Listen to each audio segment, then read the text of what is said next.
Philippe de l'Infomédia du jour.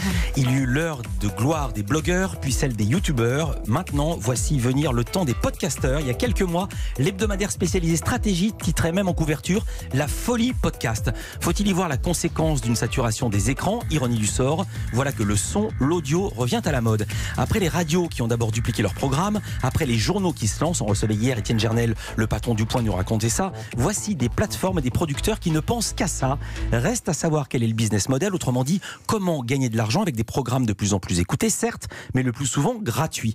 Bonjour Lorenzo Benedetti. Bonjour. Vous avez fondé Paradiso, studio de production de podcasts, après avoir fait l'essentiel de votre carrière dans l'image, notamment la télé. Bonjour Claire Azan. Bonjour. On vous connaît bien ici, vous dirigez Europe 1 Studio et vous occupez notamment des podcasts. Alors je vais commencer par celui qui est venu géographiquement du plus loin, parce que vous, votre bureau il est à 5 mètres. Lorenzo Benedetti, après avoir créé Studio Bagel, après avoir été le directeur de la création originale digitale du groupe Canal+, pourquoi avoir laissé tomber le monde de l'image pour vous lancer dans le podcast ?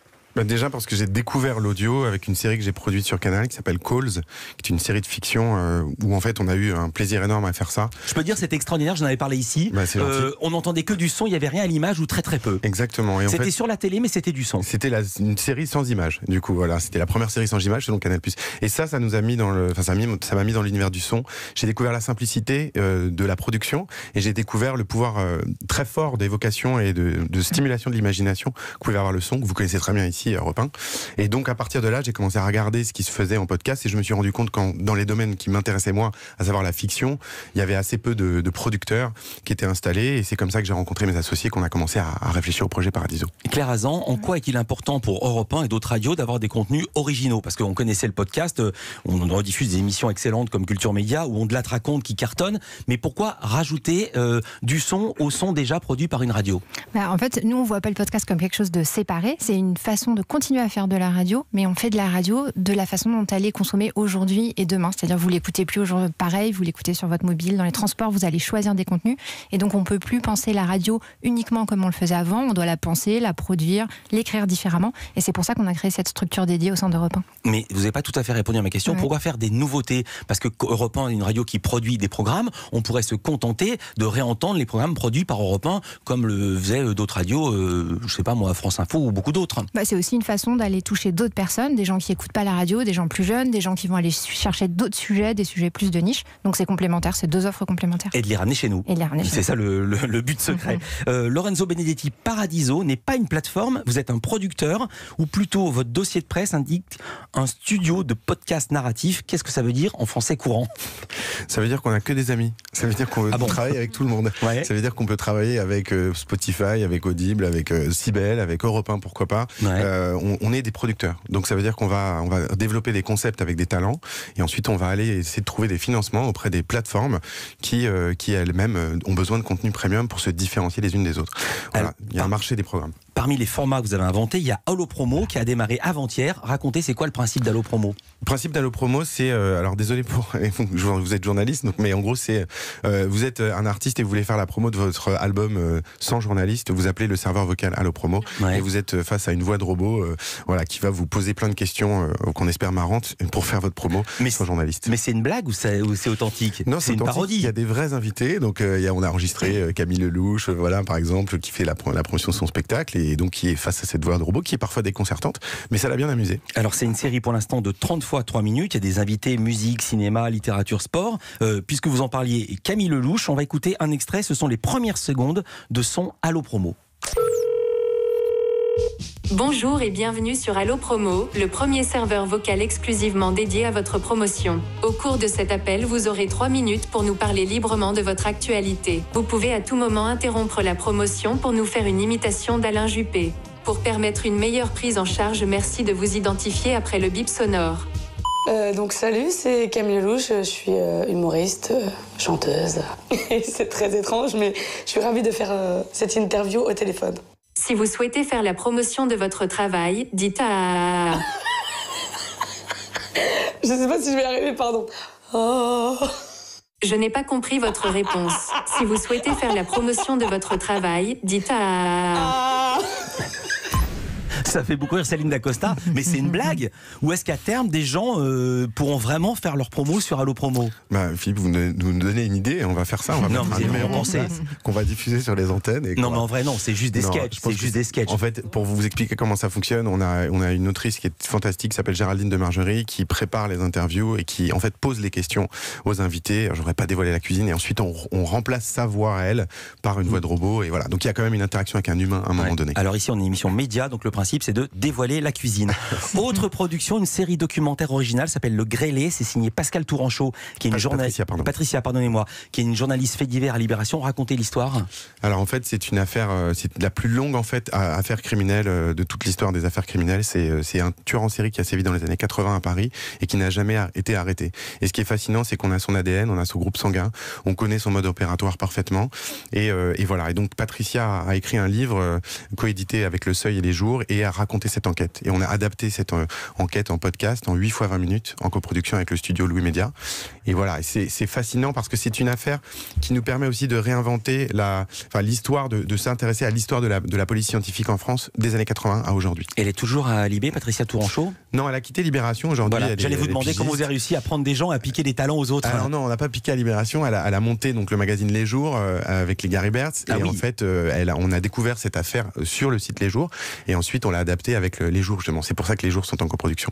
On va parler des productions de Claire Hazan du studio Europe 1 et surtout du modèle économique, parce que comment on fait pour gagner de l'argent quand tout est gratuit? Réponse juste après ça. Oui, dans l'infomédia du jour, on parle de l'explosion des podcasts, avec notamment la fiction qui connaît un coup d'accélérateur en ce moment. On en parle avec vos invités Philippe Vandel, et la suite c'est juste après ça sur Europe 1. Média du jour, on parle de la folie du podcast ce matin, Philippe, avec vos invités Lorenzo Benedetti qui vient de créer un studio international de podcast qui s'appelle Paradiso, et Claire Hazan, directrice d'Europe 1 Studio. Claire Hazan, en quoi consiste votre activité? Mon activité, c'est d'inventer, de créer des formats audio, et on le fait de deux façons. On le fait sur des projets qui sont purement éditoriaux qu'on développe pour Europe 1 et puis aussi pour RFM, Virgin Radio, les autres médias du groupe. Et puis dans un deuxième temps, on a une activité d'agence qui est l'idée d'accompagner des tiers dans leur développement audio. Ces tiers, ça peut être des marques, on peut produire des podcasts pour des marques, ou ça peut être d'autres médias, de la presse écrite par exemple, qui auraient des idées, des envies de podcast, mais pas forcément les moyens pour le faire, et on les accompagne dans ces développements. Alors justement, dans le chapitre des associations, parmi les projets marquants que vous avez réalisés la saison passée, mais évidemment toujours disponibles à l'écoute puisque c'est le principe du podcast, il y a 3h56. De quoi s'agit-il? 3h56, c'est un projet qu'on a fait initialement pour Universal, qui sortait le film First Man, film de Damien Chazelle, qui racontait l'histoire de Neil Armstrong. 15 épisodes de personnalités qui racontent leurs souvenirs précis du jour où l'homme a marché sur la Lune. Et c'est un projet qui a fait 4 millions d'écoutes, qui a eu plein de vies, il a été diffusé dans des festivals, il a été primé, il a été rediffusé cet été parce que c'était les 50 ans de l'événement. Un super premier projet. On va entendre un extrait. Quand on a vu les premiers pas, on ne pouvait plus respirer, et j'ai un souvenir. Au moment où ils ont déployé le drapeau américain, j'ai vu mes confrères de la presse américaine se lever, les larmes aux yeux. Dieu sait que ce ne sont pas des tendres, hein. Mais là, c'était irrésistible. Il y avait une force de l'événement qui était beaucoup plus forte que la distance que le journaliste prétend prendre avec l'événement. On a reconnu la voix de François de Closet. Il était où? Il était correspondant pour l'Express aux États-Unis à l'époque, et il a vécu tout en direct avec les journalistes américains. Lorenzo Benedetti, quels autres projets? Parce qu'on travaille beaucoup sur les projets quand on est dans le podcast. Là, oui, on a constitué pas mal de développement. Donc on travaille surtout sur la fiction. Il y a deux séries qui sont en production. Il y en a une qui va arriver à la fin de l'année là pour Spotify, et une autre en début d'année pour la plateforme Sibel, qui est une plateforme française qui s'est lancée il y a 1 an et qui fait beaucoup de choses en narratif, justement en fiction. Sibel, S-Y-B-E-L. Exactement. Parce que si les gens veulent aller s'abonner, il faut qu'on leur dise où il faut aller. Et les gens qui veulent s'abonner aussi à Magellan, c'est avec un J. Exactement. Voilà, pas et comme pas de Z. navigateur. Exactement. Claire Hazan, quels autres projets vous avez? On a plein de projets là dans nos couveuses. Il y en a un sur le jeu vidéo qui va raconter les histoires des créateurs derrière les jeux vidéo cultes. On a Au cœur de l'histoire, qui est une émission d'Europe 1 qu'on a repris en podcast. C'est des récits d'histoire. On va en faire 3 par semaine avec une nouvelle voix. On a un projet sur la justice. Ah oui, c'est quoi sur la justice? Sur la justice, sera des histoires d'avocats. On va vous plonger au cœur de la relation entre un avocat et son client. Des avocats qui nous racontent les histoires qui les ont le plus marqués. Est-ce qu'on peut défendre un client par empathie, sans empathie, comment faire naître la vérité. Et puis, on a un projet aussi avec Paris Match qu'on va accompagner. C'est un projet qui sortira en novembre, qu'on a imaginé avec toute la rédaction. Ce sera des histoires inconnus sur des personnalités politiques, culturelles que vous pensez connaître. Ça sera comme des tranches de vie racontées par les reporters de la rédaction de Paris Match qui en ont vu un rayon. Alors là, pour en avoir vu, on va entendre un extrait. C'est le récit d'un reporter de Match. Ça se passe en Libye. C'est Alfred de Montesquieu qui est grand reporter. Et il raconte dans quelles circonstances il s'est retrouvé face au cadavre de Kadhafi. On arrive dans une chambre froide qui sent très mauvais, qui a cette odeur assez particulière de la viande de mouton, peut-être aussi de la viande de chameau. Et au milieu, il y a 3 corps qui sont plus ou moins nus, mais sur lesquels on a attaché des couvertures pour cacher leur sexe. Et je m'approche, et là, il y a Kadhafi, vraiment à mes pieds, à 1 mètre à mes pieds. À sa droite, son fils Moatassem, et à sa gauche, le chef de sa sécurité privée. Et c'est une comparaison assez étrange, mais ça fait penser un peu à ces images chez Goya ou chez Le Gréco. Ça fait un peu la crucifixion avec Jésus et les 2 bandits, quoi. Alors évidemment, Alfred de Montesquieu a écrit un papier sur la mort de Kadhafi publié dans Match et il a obtenu un prix Albert Londres, je le cite, pour sa couverture du conflit libyen. Quand est-ce qu'on pourra entendre ce podcast ? Ça sera en novembre, ça s'appellera Paris Match Stories. Où est-ce qu'on trouve vos projets ? Seulement sur le site Europe 1 ? Non, site, application. Enfin, site, application. Ouais, site, application. Mais Europe 1, dans l'univers Europe. Dans l'univers européen, mais aussi sur des plateformes d'écoute, Apple Podcast, Google Podcast et d'autres plateformes. Lorenzo Benedetti, vous avez déjà mis plusieurs séries en production pour Spotify, pour Sibel. Pareil, on trouve vos productions sur toutes les plateformes ou c'est exclusif ? Alors, quand c'est sur Spotify, c'est pas sur Magellan et vice-versa ? Exactement. En fait, aujourd'hui, il y a un marché des programmes exclusifs parce qu'en fait, les plateformes veulent se différencier les unes des autres. Donc, elles veulent un peu comme Netflix fait les originals Netflix, là, elles veulent leur original Sibel ou original Spotify. Donc, nous, on travaille exclusivement avec ces plateformes-là sur des productions originales qui vont les aider à se distinguer des offres de leurs petits concurrents, quoi. Comment êtes-vous rémunéré ? En fait, exactement comme un producteur dans le monde de l'audiovisuel, ça fonctionne exactement pareil. La plateforme vous paye ? Oui, en fait, on fait un projet, une bible, on fait un budget et ensuite la plateforme va financer à hauteur de sa volonté d'investissement et nous, ensuite, on paye des équipes pour le fabriquer et on livre un produit exactement comme un producteur télé le ferait. C'est un nouveau marché là qui existe depuis 1 an. Sauf qu'il y a une différence d'échelle parce que les sommes ne sont pas les mêmes. Il y a peut-être un 0 de moins, je dis ça vraiment très très rapidement. Combien êtes-vous dans la société ?